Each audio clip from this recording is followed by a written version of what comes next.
Good morning, Bean. It's Friday. I'm actually recording it on a Thursday afternoon because that's when I've got my dorm to myself and I don't have to explain to my roommate, who I've known for a week, why I have stacked a camera on top of a bunch of trash cans and pointed it on a desk chair at myself and my desks. I'd like to start out by responding to something you said in your video. You really got on yourself about your video quality, which was much better than I was expecting. You had jump cuts, you edited text, you had other videos in there. Like, you're clearly getting to know whatever software you're using, and that's actually upping my self-expectation. Now I think I might try to find the same program you're using and better my own quality as a result. You're totally in your head with this, you're bogging yourself down, making yourself out worse than you really are. And I can assure you that, like, comparing your video to early Natu underscore, you will see a lot of superiority with you. So with all that out of the way, I'd like to move from your topic of failure to my own of new beginnings. I'm about to finish up my first week here at Stanford, and it has been absolutely astounding. The metaphor I'm going to sort of go with this is that when you're on a plane and you're touching down,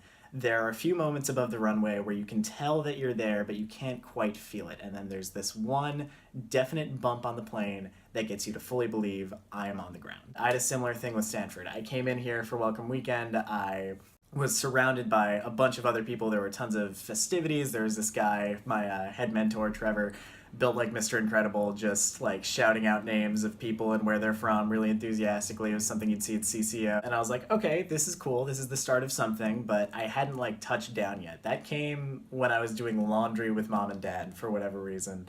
And I just pulled out the shirt they gave me and I saw like Stanford in its fancy font. And I was like, I'm at Stanford. And that like comes to me when I'm like walking by the main quad, seeing all this beautiful campus has to offer.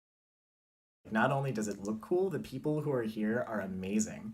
I had a discussion with a Chinese exchange student about the Chinese school system over like scrambled eggs at 8 in the morning. At the common room, there's a piano that people will just randomly play symphonic songs on. I've met the nation's 4th-ranked debater and had a late-night conversation with him and a bunch of other people about how penises are existentially comparable to human beings. It's just such a positive intellectual system here.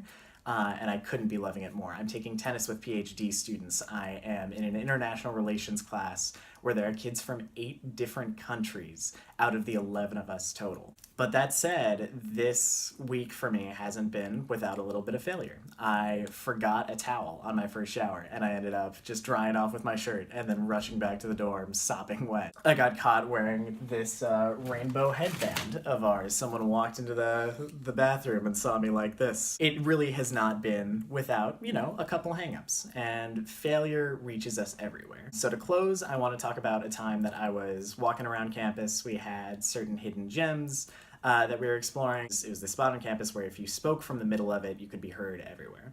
And as this was being explained to me and my tour group, essentially there was this 18-month-old baby who was just walking around, and he saw my pencil that I was writing notes with, and he just tried to take it from me. You know, he didn't, but he kind of gave me a run for my money. I've been around this earth for well over a decade, and this total newcomer was just able to like kind of get me to hold on to that pencil as much as I could. It sort of showed me that this kid is new to grabbing pencils, but when he came up to me, a pencil grabbing pro, he struggled. But eventually he'll definitely be able to get out of that struggle. If that kid hunts me down as like a 5-year-old, he's taking my pencil.